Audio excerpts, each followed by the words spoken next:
Hi, I'm Rose, and you're listening to the Sovereign Soul podcast. I help people live beyond ego and limitations to know true freedom. In the last episode, I spoke about sovereignty and autonomy and free will and free choice, as well as a kind of idea of a solution to the consciousness of Earth. Now, my vision, in a very idealistic perspective, which is what I want to share in this episode, is that it is possible to raise the consciousness of this planet. But we have to be aware that the consciousness has to change in human beings, since we are the ones that dominate. So we have been given an incredible responsibility to actually be guardians of consciousness on this planet. And I see that we each have that individual responsibility to do so, in that how we treat everyone and everything around us, no matter what its consciousness is. We still have the capacity to raise consciousness through our own. If we know better, we should always do better. So therefore, in my ideal world, there's no such thing as two wrongs make a right. But my ideal world would be, already a planet of human beings who know themselves, who are leading themselves, who are autonomous and do not want power or control over anything or anyone else. That to me would be the ideal perfect world. And we could all live harmoniously like that. We would not necessarily be aligned with every single person, but we could trust every person, because those people would trust themselves to want to be the guardian of higher consciousness. But that kind of responsibility, people don't take into their hands. And therefore, we're sitting in a situation where the consciousness of the planet is extremely low. Like I say, consciousness is frequency, and frequency is a vibration, and a vibration and a frequency can be measured, and it is scientifically measured. There is like a scale of what hate feels like, of what love feels like, of what enlightenment feels like, or what that vibration is. And the main vibration of people, when I tap in, it is very low. It's on a very separation, fear base. And I spoke about this in the last episode. So in order to change the world, I believe we would have to change the leaders, the leadership, should I rather be more specific. Ideally, we want to be self-led so that we don't need people to tell us what to do, because we know what to do. We know what the right thing is, and we want to do the right thing because that's just who we want to be. So it becomes very much an internal way of living and an internal way of being. But people need to be shown how to do that first, because so far there's been a very large drive away from that. There is a dependency that human beings have on all the systems in place. And I do believe that that has all been perfectly orchestrated, from, education to food to medical to law to everything, religious. We have these systems and we rely so heavily on them for our own identity and survival. And that, to me, is a problematic thing, because it's not a self-empowering thing, because it controls people and it manipulates. So these systems have power over us. These systems tell us what to do, as opposed to us knowing what the right thing is to do, and then we'll just do it regardless. We're not given that trust. It's a little bit like, when you have kids and they become teenagers, there's definitely this narrative that teenagers are all like, reprobates who just want to shag and take drugs and drink and be assholes. And I don't think that's true at all, actually. Or that they all have to go through phases where they're rude and horrible to their parents. And I don't believe that at all. I'm a single mom of 4, and I'm in the midst of deep teenage years with my 3 youngest ones. And definitely the theory is being proven to me that how teenagers behave are also, it's a choice if they understand that they have it. But they first have to understand and have the awareness that they have that choice to behave differently, and they don't have to fit into that narrative.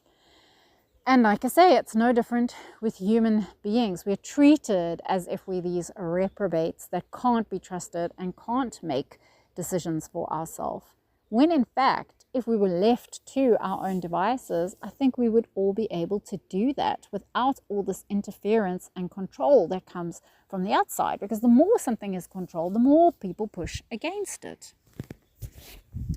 Yet in my world, my ideal world, the one that would need to be implemented in order for people to actually be better and do better, does mean that there will be leadership for a certain length of time, which one would hope would be able to be taken away. But I mean, I'm trying to make Garden of Eden again on earth, yet with loads of technology and a very happy Mother Earth, you know, where people are actually respecting the earth and not lying about anything, only doing what is right for everyone. Like it's a global knowing in us of what the right thing is to do, and that we want to take that kind of responsibility, and we want to take that kind of guardianship of consciousness within ourselves and be that example to the world around us.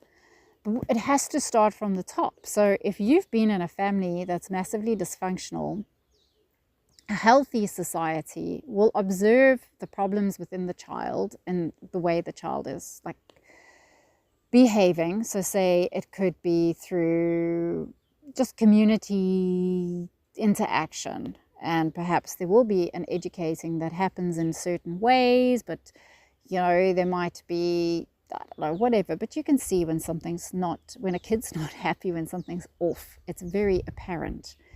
But then the society would go to the parents, and then they would look at how the parents are doing things, and then they would help the parents to do things in a different way, to help the kids in a better way.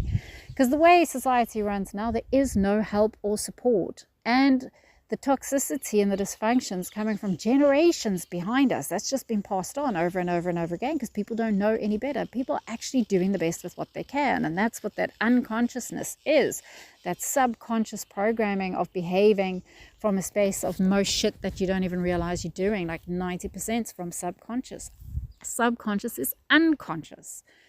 When you are conscious, you are awake enough to know and have the awareness that something is happening. And when you have that awareness, it gives you choice. But we have to first give people the examples of new choice, of a new life, of a new way of being. Then anybody that is in society and wants control or power over somebody else, those people are going to have to get taken out of society. So we have lots of horrible shit. You know, we got murderers, and we've got all sorts of really mean, cruel ways that people play out their own wounds, which are just their wounds at the end of the day.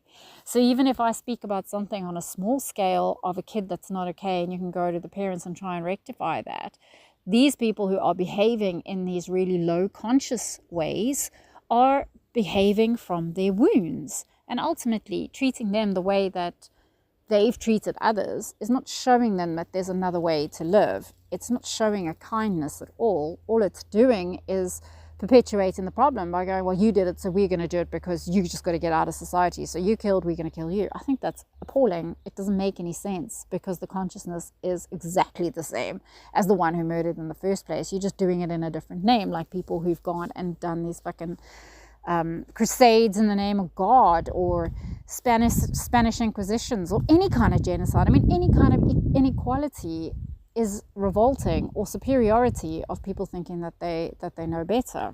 And that is ironic, because the whole thing I'm explaining here is basically saying that you get a consciousness which is superior to another, which is so ironic.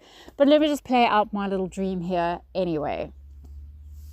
Because if you take these people out of society, but you put them into places where they will be supported, where they won't have to be abused even more and told that they're low lives, but quite the opposite. Like, you know, let someone have compassion to understand that they're so damaged that they're needing to damage other people, that we can show compassion as a society, that they can be helped, and if they can't be helped to be able to integrate it back in society, they will still be cared for properly. They will have a decent place to live. They will have food. They will have good food. They'll have, you know, clothing. They will have levels of entertainment that they can use. They will have beautiful gardens and outdoor outdoor place, and they will be cared for by the people who are taking care of them.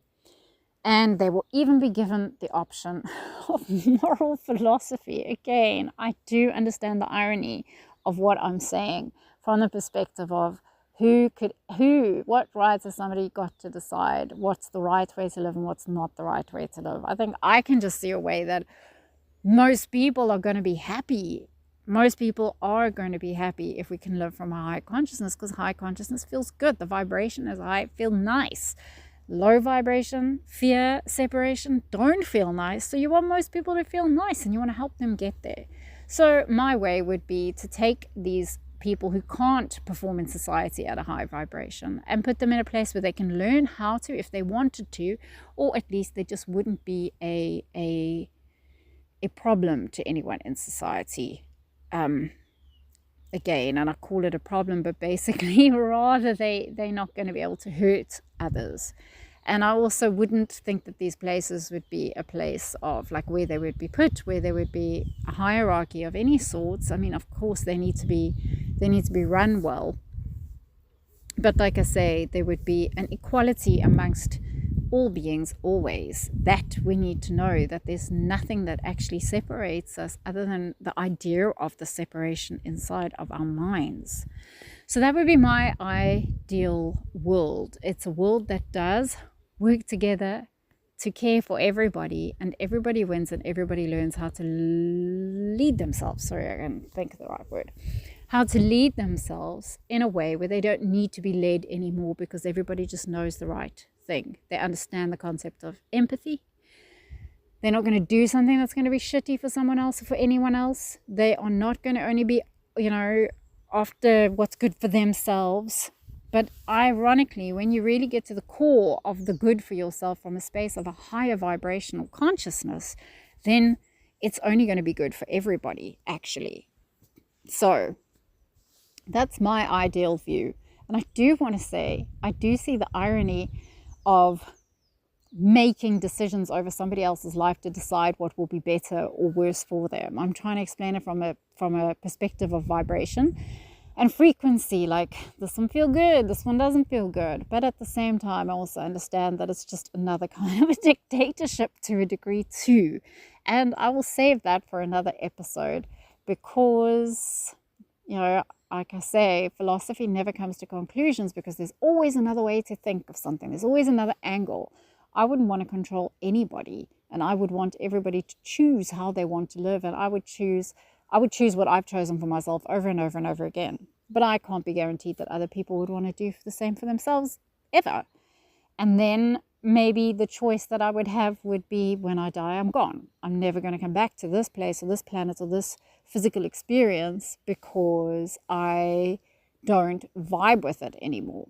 And that would also be a choice. If the majority of beings on this earth, if they were given the choice that I'm given here, still chose to live what they're living, like the actual conscious choice, without manipulation, without control, seeing all the game and then choosing something for themselves that was a freedom, if that's not what the planet wanted, then I would think that people would have a choice who did want that, to choose somewhere else to go for a physical experience. Yeah. Okay, that's it for this one.